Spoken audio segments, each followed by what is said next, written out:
So this month, we got a brand new month. We're still living our spiritual values, but today we're talking about creative confidence. It's the title of a book.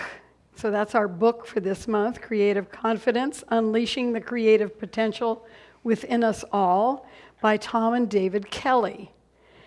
And this month our theme is exploring imagination, an exploration of imagination.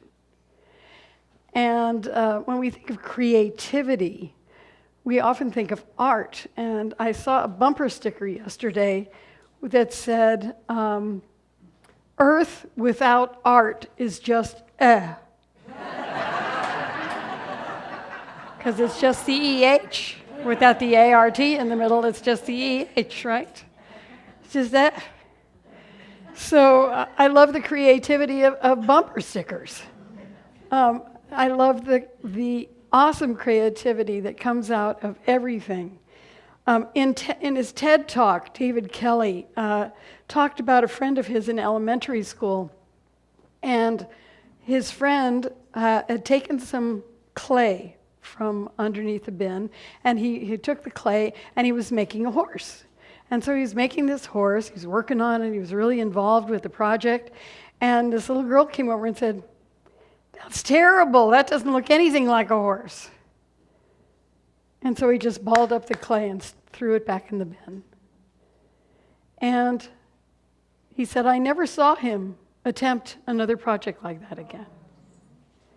Now, how many of us have had an experience where we were told just to mouth the words in choir?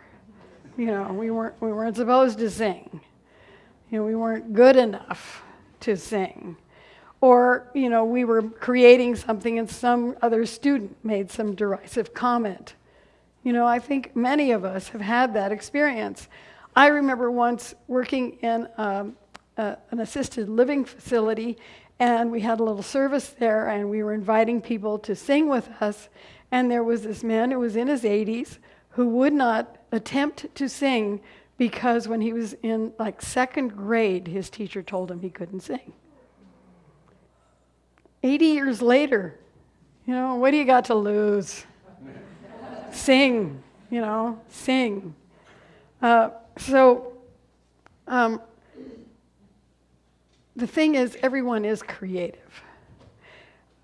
In the book, Liberating the Corporate Soul, Richard Barrett describes a long-term study done by George Land and Beth Jarman. They tested 1,600 children on divergent creative thinking over a period of 15 years. In this study, from ages 3 to 5, they found that 98% of the children scored in the genius category. From the ages of 8 to 10, only 32% scored in the genius category. In ages 13 to 15, it was down to 10%. When they tested 200,000 adults over 25, they scored 2% at the genius level. So they have been socialized and acculturized out of their creativity. They've been told they're not creative, and they believed it.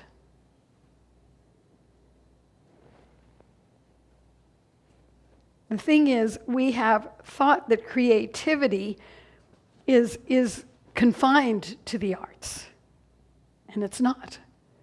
That is a wonderful form of creativity. We love that form of creativity, and it's not the only form of creativity. Obviously, you know, when John Fox puts together all these pictures for our wonderful slides, that's a creative act. When people come and help clean and they make suggestions about things that could be better, that's a creative act. When Linda Hyde does these beautiful flowers and all of her flower team, when they do these flowers, that is a creative act. So we are all creating, and we are just called in this moment to recognize that we're creative. How could we not be creative? I mean, we're all individualized expressions of the creative life force that brought everything into being. Now, as individualized expression of the creator of the cosmos, we have to be creative. It's just part of who and what we are. So it's really just recognizing that. So David Kelly and his brother, Tom, founded a design school at Stanford University. And this design school is based on human factors. It's based on dealing with people.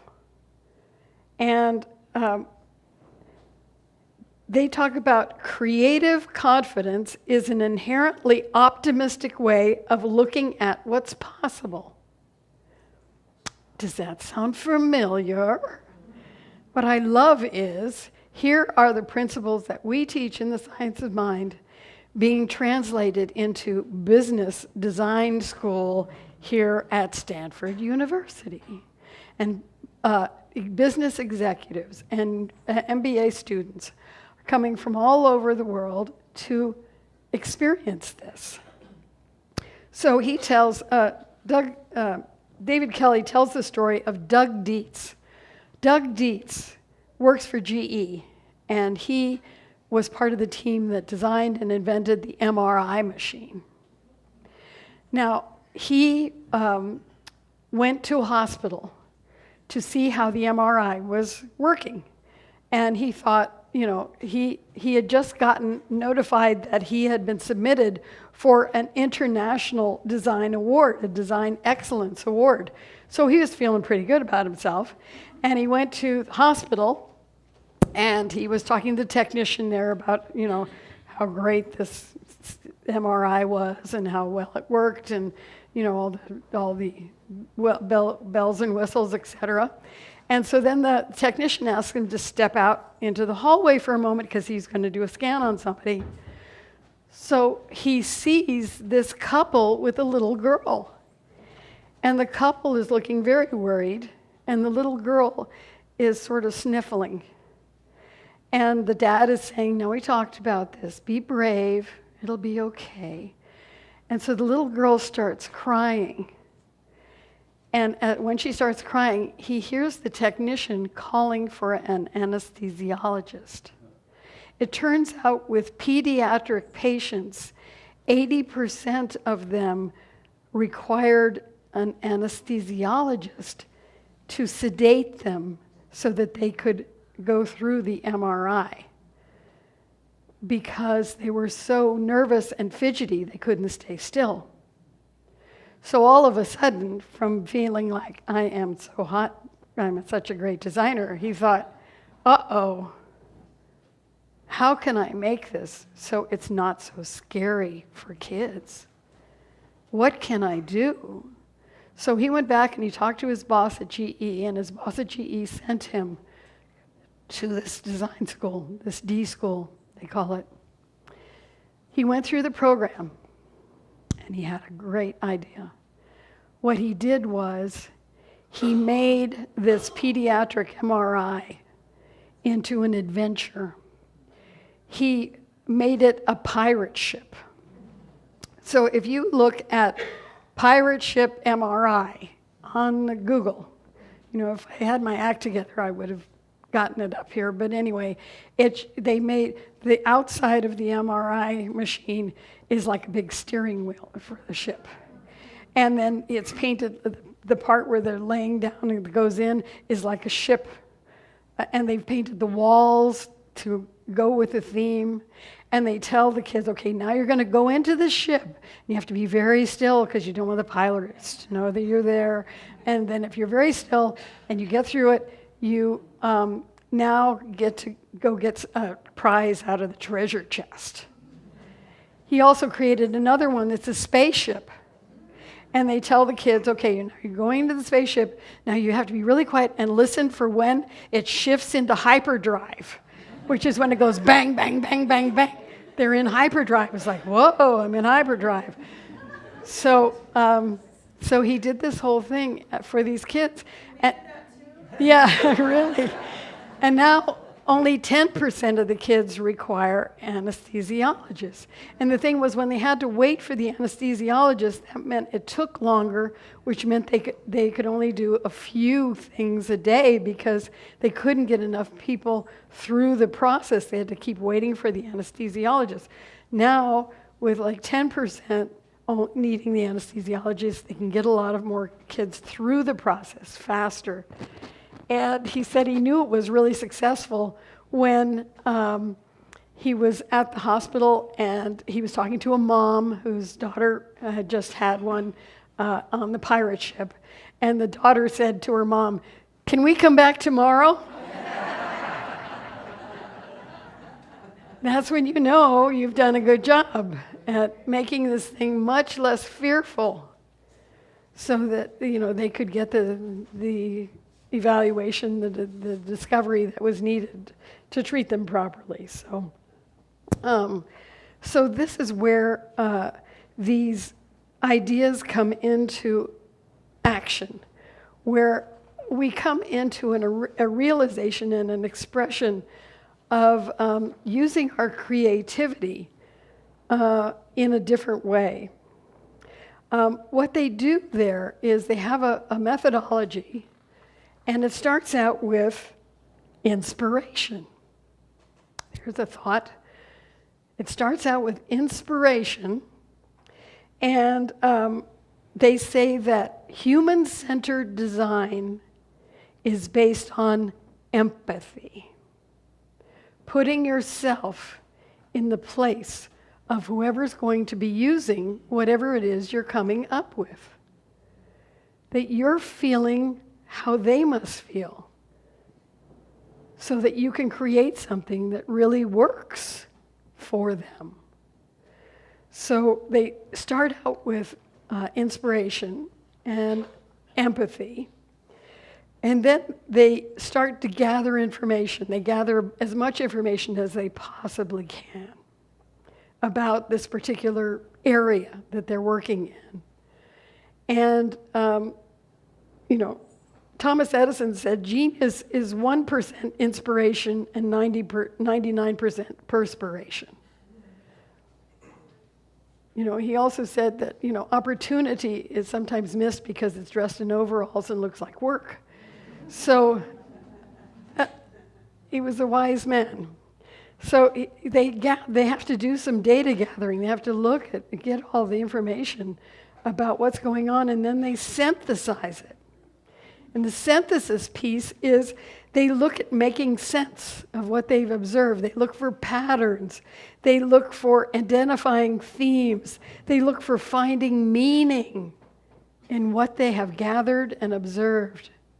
Finding meaning. Now, who makes meaning? We do. We are the ones who determine what anything means. And last week I talked about, where the two people can have the same experience, and it means different things to different people. So we make the meaning. And then they organize this on what they call an empathy map. It looks sort of like a mind map kind of thing. I don't know if you've ever seen those, but you're sort of drawing bubbles and lines, and you're connecting dots and connecting things. And they come up with, they reframe whatever's going on, they reframe the problem and choose where to focus their energy. Now, they call this, when they do this, they call it flipping. You know what flipping means? Changing your thinking about it. Now, what do we say in Science of Mind? We say, change your thinking, change your life. Because we know if we change how we're thinking about something, we reframe it, we can have a different experience of it. So this is what they do. They flip it so that they have a whole different idea about it. And they do what they call ideation and experimentation, where they start creating stuff. And they just create prototypes, they try to build things, and they try to make it happen and see how it works. And they just keep doing that all over the place. And the thing is, they don't get attached to the outcome. They don't get attached to what it is they're creating. They're just part of the creative process. They're putting something together, seeing how it works. If it doesn't work, something else will. So they don't get attached to what they've created. And then they launch whatever the product is. They come up with something and they figure out what it is and they launch it. Now sometimes this launch is sort of a trial balloon. They talked about a restaurant chain in Boston that before they actually built the brick and mortar had a food truck to see if people would eat this vegetarian, vegan food that they were preparing. They wanted to see if anybody would actually buy it. And so when they had success with the food truck, then they ended up putting the brick and mortar. So they do a trial of it. They try it out. Are people really going to like this? And then based on that, they can move forward. And they also talk about that creative confidence is about the desire to proactively guide the course of your life or your business or your organization. So proactively guiding your life. This is what we're concerned with, proactively guiding our life. So it's just like that song. We don't listen to the media. We don't listen to those who are trying to tell us how terrible things are. We are looking for the good, and we are praising that good, and we are encouraging that good, and we are building upon that good, because that is what we want. We don't want to put our energy on what we don't want.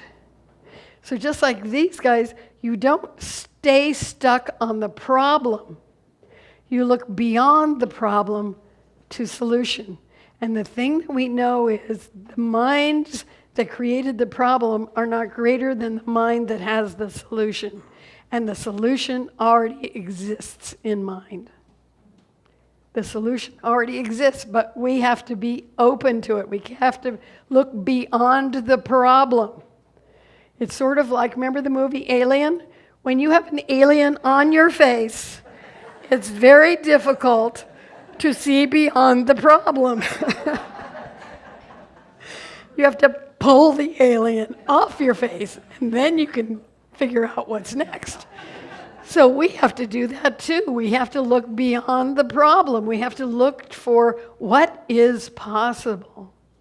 What is calling us to create? What is calling us to be born? We're all part of this creative process of life unfolding. And what we believe is that we're all contributing with our thoughts to the consciousness of the planet. So it's very important for us to be thinking new thoughts, to be open to inspiration, to be open to imagination. Einstein said imagination is more important than knowledge. And, the reason he actually had a longer quote than that, which I have here somewhere. Imagination is more important than knowledge, for knowledge is limited, whereas imagination embraces the entire world, stimulating progress, giving birth to evolution. Because knowledge is about what already is, but imagination is about what is not yet here. It's about something that doesn't exist yet. And so we get to envision something entirely different, something entirely new. When we're thinking about, the political situation, all these kinds of things that are going on, what is beyond what is happening now? What is our vision? The problem I see is that most of the visions I see are apocalyptic. It's all going to get blown up, and then we get to figure it all out again. We don't have to blow it up.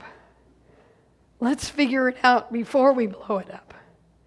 Let's figure out a new way of being with each other, a new way of communicating with each other, a new way of lifting ourselves beyond what is into that imagination realm, like when we were children.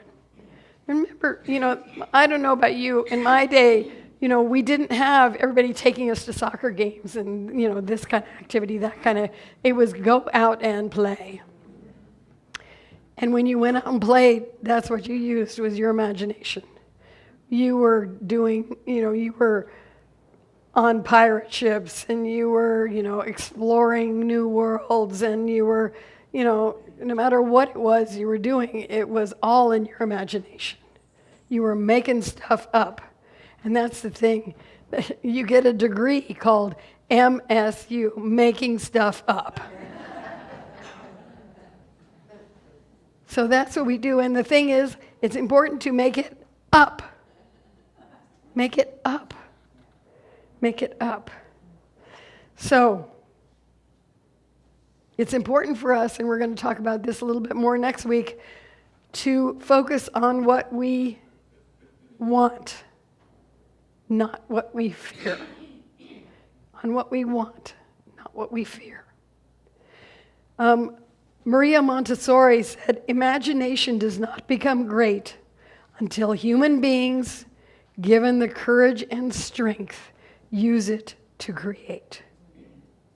So, in the Science of Mind, in the Centers for Spiritual Living, we are working on a world that works for all. So each of us is called to look at our own consciousness and figure out what that means for us. What is my part? What is mine to do to bring forth a world that works for all? So the first thing is that we start out with the affirmation for today, which is, I am creative. I am creative. I am creative. I am creative. And so it is.